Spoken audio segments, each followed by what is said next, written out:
एक ऐसे नबी जिन्हें एक देव हैकल व्हेल ने निगल लिया। आपसे ऐसी कौन सी खता सरजद हो गई थी और आप मछली के पेट में 40 दिन जिंदा कैसे रहे?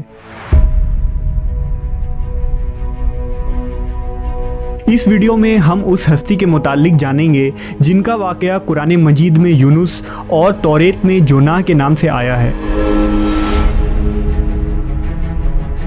तारीख में आसूरी कौम एक अजीम और ताकतवर कौम की हैसियत से जानी जाती है, जिसका दारुल हुकूमत अशूर था। अशूरी दरअसल बनी इसराइल के नस्ल से ताल्लुक़ रखते थे, जो बख्त नसर के हमले के बाद ग़ुलाम बनाकर बाबिल और इराक लाए गए थे। उस ज़माने में दरियाए दजला के किनारे नेनुआ नामी एक छोटी सी बस्ती थी।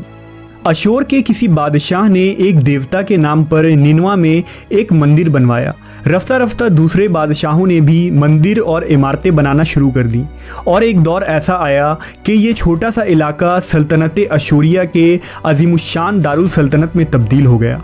निनवा शहर के बीचों बीच मंदिर और शाही महल थे, जहाँ से अशूरियों का बादशाह पूरे सल्तनत पर हुकूमत करता था और ऊंचे तख्त पर बैठकर बाज़ारों, गलियों और तफरीह गाहों का नज़ारा किया करता था।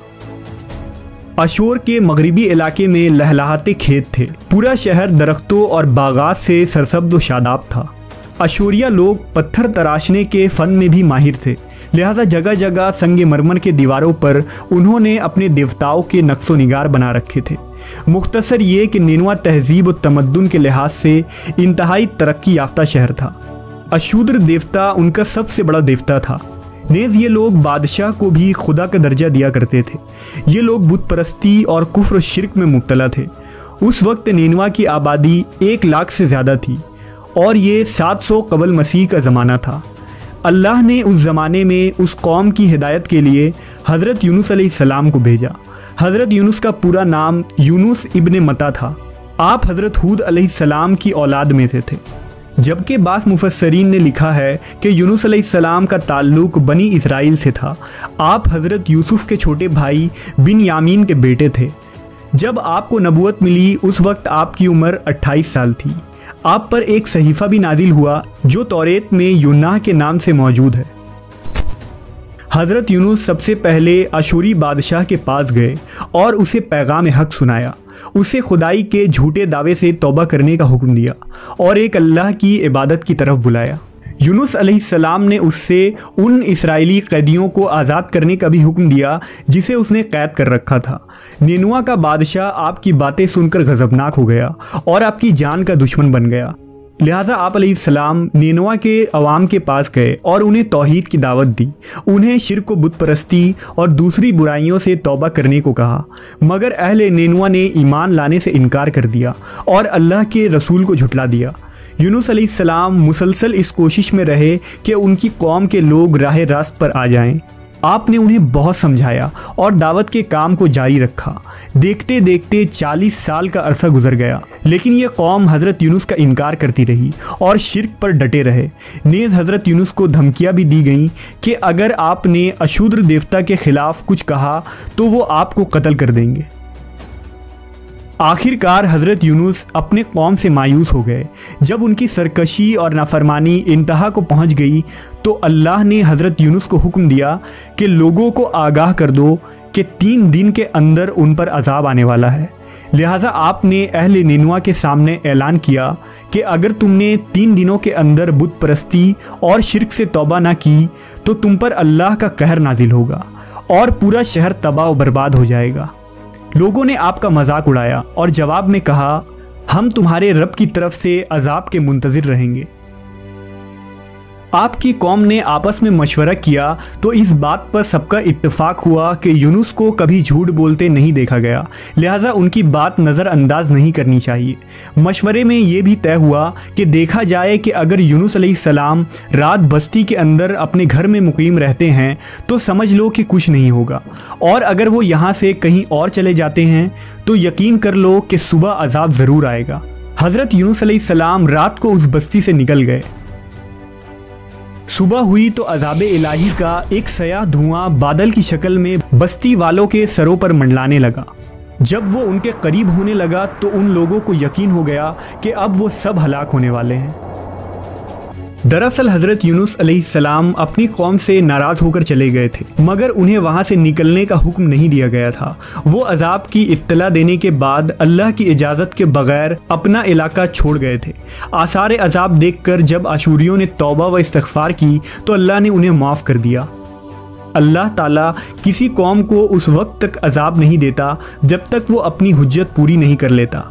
बस जब यूनुस अलैहिस्सलाम ने उस कौम में मुहलत के आखिरी लम्हे तक नसीहत का सिलसिला जारी नहीं रखा और अल्लाह के मुकर्रर करदा वक्त से पहले वो खुद ही हिजरत कर गए, तो अल्लाह के इंसाफ ने उस कौम को अजाब देना गवारा न किया और उन्हें माफ़ कर दिया गया। जब हज़रत यूनुस अलैहिस्सलाम फरात के किनारे पहुँचे तो एक कश्ती को मुसाफिरों से भरा हुआ पाया। हज़रत यूनुस कश्ती में सवार हो गए और कश्ती ने लंगर उठाया। पूरे दिन में कश्ती समुंदर में सुकून से चलती रही। अचानक ऊंची ऊंची लहरें उठने लगीं।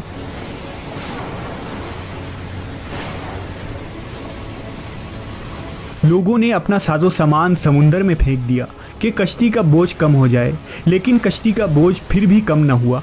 जब कश्ती डगमगाने लगी तो कश्ती के गर्क होने का यकीन होने लगा। अहले कश्ती ने अपने अकीदे के मुताबिक कहा कि ऐसा मालूम होता है कि इस कश्ती में कोई गुलाम अपने आका से भागा हुआ है। जब तक उसको इस कश्ती से अलग न किया जाएगा निजात मुश्किल है।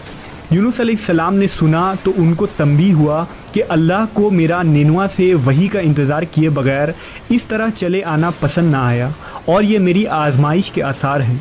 ये सोचकर उन्होंने अहले कश्ती से फरमाया कि मैं ही वो ग़ुलाम हूँ जो अपने आका से भागा हुआ हूँ। लिहाजा 3 मरतबा कुर्रअंदाज़ी की गई और तीनों मरतबा हज़रत यूनुस का नाम निकला। तब मजबूर होकर उन्होंने हज़रत यूनुस को दरिया में डाल दिया।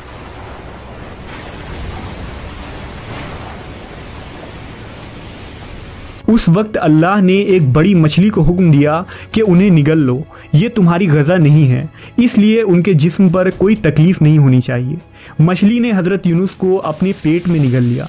यूनुस अलैहिस्सलाम ने जब मछली के पेट में खुद को ज़िंदा पाया तो बारगाह इलाही में अपनी निदामत का इजहार किया कि मैं वही इलाही का इंतज़ार किए बगैर और अल्लाह से इजाज़त लिए बगैर उम्मत से नाराज़ होकर निनवा से निकल आया।